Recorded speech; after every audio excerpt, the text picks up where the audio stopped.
안녕하세요. 저는 DR2입니다. 오늘은 흥분을 추구하는 남자 3명에 대해, 그 결과 그는 살인 여관의 고전적인 공포 이야기 휴먼 스킨인 1에 빠져들었습니다. 하이드와 존은 대학급부이며 지루한 캠퍼스 생활에 지쳤습니다. 남자라는 설렘을 경험하기 위해 유럽 여행을 떠나기로 결심했습니다. 도중에 그들은 재킷을 입은 동료도 만났습니다. 그래서 세 사람은 행복하게 백패커가 되어 함께 갔다. 그들은 색상 영역에서 너무 멋지다. 내향적인 조만이 항상 불편함을 느낀다. 돈만 쓰면 아무렇지도 않게 놀 수 있는 이런 아줌마는 식욕을 만족시킬 수 없다. 그의 마음 깊은 곳에서 그는 더 큰 흥분을 갈망합니다. 그들은 실수에 빠진 젊은이에게서 배웠습니다. 슬로바키아의 외딴 마을에 신비한 여관이 있습니다. 지도에서 그런 장소를 찾을 수 없을 정도로 신비. 하지만 세상에서 가장 뜨거운 아가씨가 있어 지구상의 천국. 원하는 대로 플레이할 수 있습니다. 외딴 마을의 신비로운 여관과 뜨겁고 아름다운 소녀가 더해져서 신나는 조합. 그냥 듣고 있어 세 사람은 벌써 침을 흘리고 잠깐 기다릴 수 없어 그곳으로 가는 기차에 즉시 탑승. 그들은 차에서 이상한 삼촌을 만났습니다. 차에 타서 사랑스런 딸을 과시했습니다. 그는 매우 사랑스럽고 좋은 아버지여야 할 것 같습니다. 그러나 그의 손은 통제할 수 없을 정도로 떨리는 것 같다. 그리고 먹을 때는 손으로 잡고 먹을 수 있습니다. 그는 그를 위해 죽는 것들, 특히 육류와 연락하기를 좋아합니다. 말을 마치고 의미있게 조의 허벅지를 만졌다. 조가 직접 삼촌을 꾸짖는 것이 너무 무서웠고 곧 차가 도착했습니다. 세 명은 버스에서 내린 후 다른 승객들이 모두 텅 빈 기차역에는 3개밖에 없습니다. 버스는 여관으로 가는 길에 점점 더 멀리 떨어져 가는 길에 연기가 나는 낡은 공장만 보았습니다. 하지만 마침내 전설적인 여관에 도착했을 때 내 마음의 불안은 순식간에 사라졌습니다. 여기는 환경이 아름다울 뿐만 아니라 사람들이 더 아름답기 때문입니다. 프런트도 꽃처럼 웃는다. 그리고 여관은 2명의 아름다운 여성이 룸메이트가 될 수 있도록 신중하게 준비했습니다. 문을 열자마자 미녀가 웃고 옷을 갈아입는 모습이 몇 명이 큰 남자가 지켜보는 것에 신경 쓰지 마세요. 그리고 함께 온천에 가자고 초대했습니다. 온천에 들어가면 모두 알몸. 2명의 미녀가 3명을 동조시켰고 점차 어두워졌습니다. 술에 취해 다시 금펜을 사러 바에 갔어요. 금발 소녀와 2 미녀의 검은 콩은 한 쌍의 흑인 소녀가 되었고 존은 쌍이 되었습니다. 재킷맨은 프런트와 한 켤레가 되었습니다. 조가 숨을 쉬기 위해 바에서 나왔을 때 존은 한 무리의 아이들이 그를 악의적으로 강탈하는 것처럼 보였을 때 그 자리에서 기절했습니다. 다행히 기차에서 조에게 꾸중을 당한 이상한 삼촌은 몇 센트를 버리고이 사악한 소년들을 보내면서 조에게 말했다. 그 어린 아이들은 껌을 위해 무엇이든 할 수 있습니다. 그들을 화나게 하지 마세요. 조는 당신을 도와준 삼촌에게 매우 감사합니다. 사과를 표현하기 위해 그는 삼촌을 술 한 잔에 초대하겠다고 제안했습니다. 삼촌과 헤어진 후 3명은 같은 방에서 3명의 섹시한 여자와 봄 밤을 보냈다. 로맨스의 밤 이후 이상한 일들이 잠들기 시작합니다. 먼저 그들은 아침 일찍 일어나서 재킷 남자가 사라진 것을 발견했습니다. 프런트 데스크에서 아침 일찍 체크아웃했다고. 그런데 재킷 남자가 어떻게 인사도 없이 떠날 수 있겠어요? 전화가 통하지 않아요. 이상한 건 일본 소녀는 재킷 남자와 그녀의 친구의 사진을 당연히 받았다. 그녀와 그녀의 친구들도 여행하러 이곳에 왔습니다. 그리고 그녀의 친구는 인사도 없이 사라졌습니다. 재킷을 입은 남자가 사진 속 일본인 소녀와 함께 웅변을 터뜨린 것일까? 하이드와 조가 헤매었을 때 갑자기 재킷을 입은 남자의 재킷을 입은 모습이 번쩍였다. 그래서 그들은 고문 박물관까지 쫓아갔습니다. 이 박물관에는 고문 도구를 얻기 위해 티켓을 자르는 사람들이 꽤 많이 있습니다. 그들이 재킷 남자를 찾는 것을 거의 잊어둠을 보니 하지만 마침내 그 모습을 따라잡았을 때 그는 그가 재킷맨이 아님을 알게 되었습니다. 이때 하이드는 갑자기 재킷 남자로부터 셀카를 받았습니다. 집에 갔다고 하는데 이 사진의 얼굴이 부끄러워.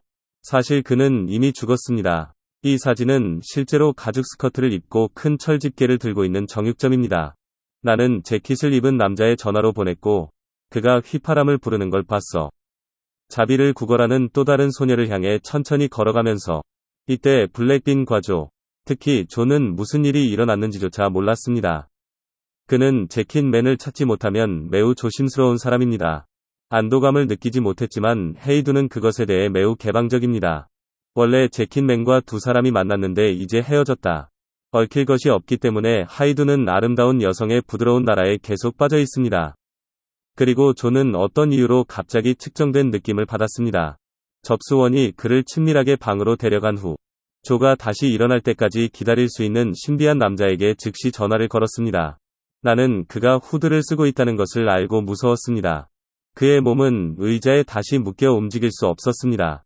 다음 테이블에 있는 다양한 메스가 막연하게 보입니다. 그러다 의료용 마스크를 쓴 정육점이 들어와 아무 말도 없이 그는 전기 드릴을 집어들고 조를 고문하기 시작했습니다. 그는 만족한 후에야 마스크를 벗었다. 그는 그 이상한 삼촌으로 밝혀졌습니다. 어린 시절부터 그의 꿈은 외과 의사가. 하지만 행운을 위해 그의 손은 통제할 수 없을 정도로 떨릴 것입니다. 이것은 의사가 되는 금기 때문에 그는 사업으로 전환해야 했습니다. 장사를 하면 돈이 많이 생기지만 여전히 공허함. 삶이 그의 손에 있다는 느낌은 그를 극도로 중독시킵니다. 그래서 그는 돈이 있는 한 여기에 와서 원하는 대로 할 수 있습니다. 조는 계속해서 삼촌에게 글을 보내달라고 간청했습니다. 삼촌은 실제로 수갑을 풀었습니다. 하지만 문에서 몇 걸음 밖에 떨어지지 않아 조는 더 이상 나갈 수 없었습니다. 발 신경이 부러져서 반면에 블랙비는 아직 아무것도 몰라서 깨어났고 조가 실종된 것을 발견했습니다. 함께 묵었던 방도 설명할 수 없을 정도로 은퇴. 하이두는 당황했고 즉시 다른 방을 예약했습니다. 그런데 더 이상한 점은 그가 문을 열 때 옷을 갈아입는 두 명의 미녀도 있다는 것입니다.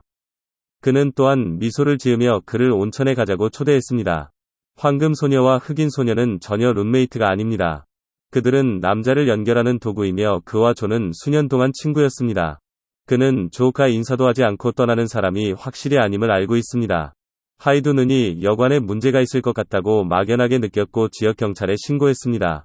하지만 경찰은 그를 퍼펑크트, 그가 다음에 무엇을 해야 할지 몰랐을 때, 그는 금발 소녀와 갈색 머리 소녀를 다시 만났습니다.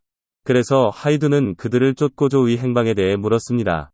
검은 머리 소녀는 그를 연기로 가득 찬 버려진 공장으로 천천히 데려갔습니다. 이때 하이두는 제킨 남자와 일본 소녀의 사진 배경을 생각했습니다. 이 거대한 굴뚝이기도 합니다. 흑인 소녀는 그것이 미술 전시회라고 설명했고 선글라스가 나오는 남자가 있었다. 다행스럽게도 블랙빈의 모든 돈을 쓰지 않도록 조심하십시오. 근데 검은 콩이 들어가면 티켓도 공짜. 우리가 더 깊고 깊어질수록 돈을 쓸 곳이 전혀 없습니다. 하이두는 여기가 점점 전시회처럼 느껴진다고 생각합니다. 그리고 그는 실제로 이상한 삼촌이 조의 시체를 해부하는 것을 보았습니다. 이때 흑발 소녀는 귀에서 귀까지 웃었다. 먹이를 성공적으로 보낼 때마다 많은 돈을 벌어야 하니까요. 하지만 아무 말도 하기에는 너무 늦었고 몇 명의 큰 녀석들이 와서 검은 콩을 통제했습니다. 여기 있는 모든 방에는 살해되기를 기다리는 먹이가 있습니다. 돈이 있고 어떤 종류의 먹이를 원하면 당신이 원하는 게 뭐든 간에 하세요. 그래서 선글라스를 쓴 남자가 돈을 쓰도록 조심해. 그는 사람들을 죽이기 위해 돈을 쓰러 이곳에 온 황금 대가 중 하나이기 때문에. 불쌍한 검은 콩이 주인이 아니라 먹이인 줄 몰랐을 뿐.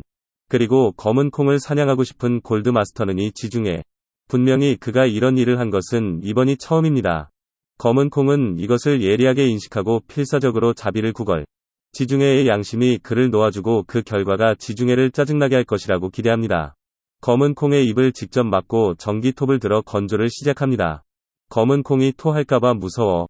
그래서 지중해는 검은 콩 플러그를 떼어내고 충분히 토하게 했습니다. 결과적으로 검은 콩은 손을 물어야 합니다. 지중해는 너무 부끄러워서 전기톱을 들고 앞으로 돌진했고 그의 발은 비참하게 미끄러졌습니다. 전기톱이 나에게 떨어졌습니다. 하이두는 그의 발에 총을 들고 그를 해결했습니다. 경비원은 움직임을 듣고 확인하러 들어와서 헤이 두가 의자에 앉아있는 것을 보았습니다. 그리고 그가 준비되지 않았을 때 그를 쐈어. 하이두는 도어맨의 열쇠를 가지고 족쇄를 풀어. 그는 탈출하기 위해 자신을 변장했습니다. 하지만 그는 휴지통에 숨어.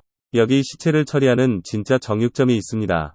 절망 속의 검은 콩은 시체 더미에 누워 죽은 척만 할 수 있다. 도마에 도끼를 베는 소리는 거의 검은 콩 심장. 그리고 그는 여전히 여기에서 조의 시체를 보았고 그냥 앉아서 기다리는 것은 분명히 좋지 않습니다.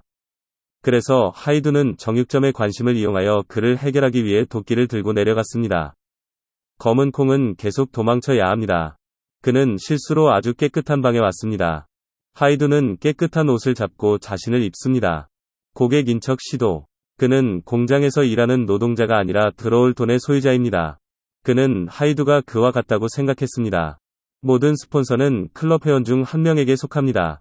그들은 표시로 일반적인 문신이 있습니다. 두 번째 남자도 검은 콩 문신을 봐야 합니다.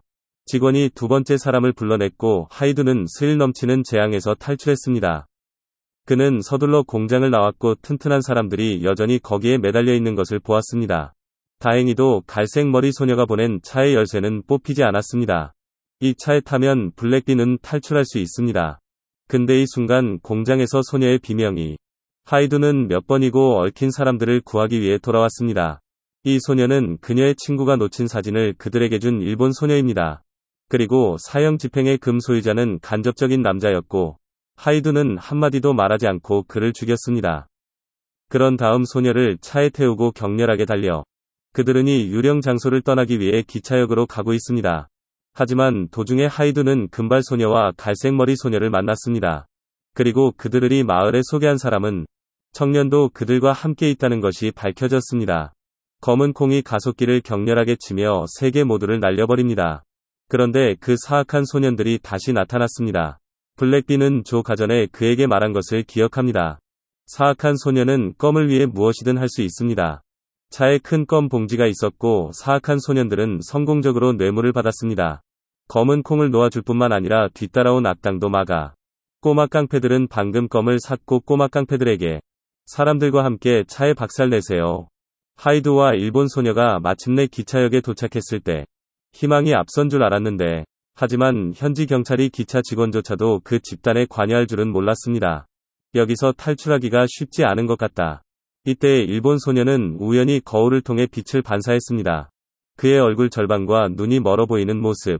그녀는 전혀 깜짝 놀랐고 이런 종류의 자아를 받아들일 수 없었습니다. 그래서 일본 소녀의 죽음 때문에 단호하게 뛰어내렸습니다. 경찰을 포함한 역의 모든 사람들의 관심을 끌었습니다. 이로 인해 검은 콩이 원활하게 열차에 탑승할 수 있었습니다. 그런데 이 순간 갑자기 익숙한 목소리가 들려 이상한 삼촌이 어떤 차에 앉을지 몰라서 처음에 말했던 것과 똑같은 말을 남들에게 말함. 기차가 도착한 후 하이두는 삼촌과 함께 화장실까지 쭉 따라갔습니다. 하이두는 이빨로 그를 죽이고이 빌어먹을 삼촌이 그의 전가를 지불하게 만들었습니다. 출시 버전의 엔딩이며 디렉터스 컷 버전의 엔딩입니다. 기차가 도착한 후 우연히 삼촌이 가장 좋아하는 딸이 그를 데리러 갔다. 둘은 따로 화장실에 갔다. 하지만 삼촌이 나와서 좌우로 기다렸는데 딸이 사라져. 들어가서 화장실에서 딸의 곰 인형만 찾았어요. 그는 그의 딸이 사라졌다는 것을 깨달았습니다. 이 결말에서 하이두는 삼촌을 죽이지 않고 딸을 데려가기로 결정했습니다. 주로 삼촌이 기차에서, 그의 딸은 그의 인생에서 가장 소중한 것입니다. 첫 엔딩에 복수심이 있다면, 그러면 두 번째 결말은 삼촌이 평생 동안 끝없는 고통 속에 살게 할 것입니다. 직접 죽게 하는 것보다 만 배 더 나쁩니다. 이 영화의 영감은 사실 실생활에서, 그리고 이 영화의 비용은 3명의 주연 배우를 제외하고 $500만 미만입니다. 미스를 포함한 대부분의 배우들이 촬영 장소를 찾고 있습니다. 도살장의 직원은 현지 교사이기도 합니다. 옷을 갈아입고 선글라스를 착용하는 것은 삼중주가 됩니다. 도살장의 내부 모습은 100년 된 집으로 이전에는 정신병원이기도 했습니다. 50년 이상 버려져 불투명할 뿐만 아니라 극도로 춥습니다. 게다가 촬영에 냄새나는 돼지고기가. 그래서 배우들에게는 쉽지 않습니다. 이 영화는 향이나 피의 굶주림은 말할 것도 없고 눈을 자극하는 이미지를 무시합니다. 가장 중심이 아닌 가장 끔찍하고 매력적인 것은 주제 그 자체입니다. 돈만 있으면 무엇이든 할 수 있는 클럽이나 단체. 존재한다면 얼마나 끔찍할까요? 사람들은 너무 신비롭고 무서워. 종종 멀리 떨어져 있고 상대방에 대한 호기심 가득. 남자는 그 이상한 삼촌처럼 복잡한 생물. 그는 표면적으로는 사랑스럽고 온화한 늙은 아버지이고 그는 그의 삶과 같은 여성들을 정말로 사랑합니다. 반면에 그는 심리적으로 왜곡되고 잔인하고 피투성이입니다. 두 사람은 같은 사람으로 합치기에는 너무 간단하고 복잡합니다. 우리 주변에는 삼촌처럼 외부보다 열등한 사람들이 많이 있습니다. 모든 사람의 마음에는 작은 악마가 있다고 할 수 있습니다. 둘째, 영화에서 가장 인상적인 것은 사악한 아이들이 껌을 위해 무엇이든 할 수 있습니다. 그들은 무표정하고 격동적일 수 있습니다. 심지어 그 골드 마스터들도 그것을 할 수 없습니다. 예를 들어 지중해는 마르기 시작하기 전에 분명히 당황하고 엉켜 있었습니다. 그럼 누가 더 끔찍한가요? 아니면 같은 문장으로 누구도 자극하지 마세요. 하나는 신경병증이고 다른 하나는 아기를 낳습니다. 캐릭터의 성격은 종종 그가 주인공이 될 수 있는지 여부를 결정합니다. 상식에 따르면 앞뒤를 바라보겠다고 약속하는 존은 주인공이어야 한다. 결국 그는 두 번째 것을 끊을 것이라고 생각하지 않았습니다. 반대로 벽을 지탱할 수 없을 것 같은 검은 콩이 주인공이 됐다. 검은 콩은 예상하지 못한 것 같아요. 그는 가난한 백패커인 자신이 거의 검 아래 유령이 될 것이라고 생각해서는 안 됩니다. 따라서 이 이야기는 또한 공짜로 내 어준 미녀에게 물어보면 안 된다는 이야기이기도 합니다. 좋아요. 오늘 이야기는 여기까지입니다. 응원해주셔서 감사합니다. 물결표 다음에 만나요.